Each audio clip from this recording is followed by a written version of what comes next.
ఆఫీస్కు రవలి అంటే నేను షాపింగ్ పోవాలి, మంచి మంచి చీరలు కొనుక్కోవాలి, ఆఫీస్కు రాను ఏం రాను అని అన్నది. ఆ మాట విన్నాక మస్తు కోపం వచ్చింది. కానీ ఎంతైనా ఆడపిల్లను కదా, చీరలంటే ఎంత ఇష్టమో ఒక ఆడపిల్లగా నేను కూడా అర్థం చేసుకున్నా కాబట్టి సరే లీవ్ తీసుకో అని చెప్పిన. ఇంతకు మరి మే ఏం చీర కొన్నదో చూద్దాం. ఈ చీర నాకు మంచిగా ఉంటుందా? ఈ చీర బాగుంటుందా? ఈ కలర్లో ఆల్రెడీ నాకు చీర ఉంది, ఈ డిజైన్ కూడా ఆల్రెడీ ఉంది. ఇది ఒకసారి ట్రై చేద్దాం. సెల్ఫీ తీసుకుని మా పేరు పంపుదాం. ఓ పిల్ల రవలి, చీర కట్టుకునేది నువ్వా ఇంకెవరన్నానా?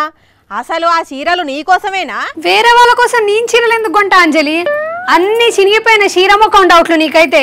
ఈ నా కోసమే చూస్తున్నా. ఒక్క నిమిషం ఆగు. అయ్యో బేబీకి నచ్చలేదా చీర? ఇంకో చీర చూస్తా. అరే కథలు పడుతున్నావా? నీకే చీర అంటావు, మళ్ళెవరికో బేబీకి పంపుతావు. ఇంతకు ఆ చీరలు నీకా ఆ బేబీకా? నీకు లీవ్ ఇచ్చింది బేబీలకు చీరలు కొనమనా? నేను ఆడికి వచ్చినంటే చీరేస్తా, ఏమనుకున్నావో? చీర వేసిన జాకెట్ వేసిన అన్ని నా కోసమే కదా అంజలి. కాకపోతే అన్ని మా బేబీకి నచ్చాలి, లేకపోతే నేను అసలు తీసుకోను. కట్టుకునేది నువ్వా ఆ బేబీనా? ఎంతో పెద్ద ఓవర్ యాక్షన్ చేస్తున్నావు. కట్టుకునేది నేనే అయినా మా బేబీకి నచ్చితేనే తీసుకుంటా, లేకపోతే నేను తీసుకోను. చీరలకు పాలు గుట్టినట్టు నువ్వేంది మాట మాటకు ఓ బేబీని అంట పెడుతున్నావు?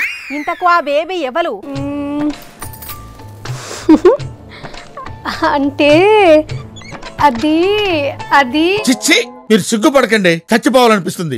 బేబీ అంటే నాకు కాబోయే ఆయన. ఏంది బేబీ అంటే నీకు కాబోయే అతనా? అయినా నువ్వు కట్టుకునే చీర ఆయనకెందుకు నచ్చాలి? పదే పదే ఆయనకు పంపిస్తున్నావు. పతియే ప్రత్యక్ష దైవం కదా, ఆయనకు నచ్చితేనే నాకు నచ్చినట్టు. అంటే నీకు కాబోయే ఆయనకు నచ్చితే నీకు నచ్చకపోయినా కొనుక్కొని కట్టుకుంటావా? అంతే కదా మరి. ఫ్యూచర్ లో ఏం ప్రాబ్లమ్స్ ఉండొద్దు మా మధ్యలో. అర్థం కాలేదు నాకు. ఇప్పుడు నేను ఒక చీర కొనుక్కుంటా, అది మా ఆయనకు నచ్చలేదు. ఆ చీర నాకేమో బాగా నచ్చి నేను కట్టుకుంటా. అప్పుడు ఆ చీర కోసం మా ఇద్దరి మధ్యలో ఒక చిన్న గొడవ స్టార్ట్ అయ్యి, ఆ గొడవ కాస్త పెరిగి పెరిగి పెద్దదయ్యి అది కోర్టుకు పోయి డివోర్స్ తీసుకోవడం అవసరమా చెప్పు? ఏంది చీర నచ్చకపోతే డివోర్సా? ఎక్కడ నైందా ఇట్లా? ఎందుకు? ఆగ్రాకు చెందిన దిలీప్ అనేట ఆయన 8 ఏళ్ల కిందటే పెళ్లి చేసుకున్నాడు. ఆయనకు ఆమె భార్యకు చీర కాడ చిన్న తగాదా అయ్యింది. ఈ చీర నాకు నచ్చలేదు, వేరే చీర కట్టుకో అన్నాడు. ఆమె వినలేదు. ఆ గొడవ కాస్త పెరిగి కోర్టు దాకా పోయింది. అందుకే మా ఇద్దరి మధ్యలో అట్లా గొడవ కావడం నాకు అస్సలు నచ్చలేదు. ఆయనకి ఏ చీర నచ్చితే అదే చీర నేను కట్టుకుందామని చెప్పి ఫిక్స్ అయిపోయినా. అందుకే ఫోటోలన్నీ మా బేబీకి పంపిస్తున్నా నేను. ఒక్క నిమిషం ఆగు నువ్వు. ఓ ఈ చీర నచ్చిందా?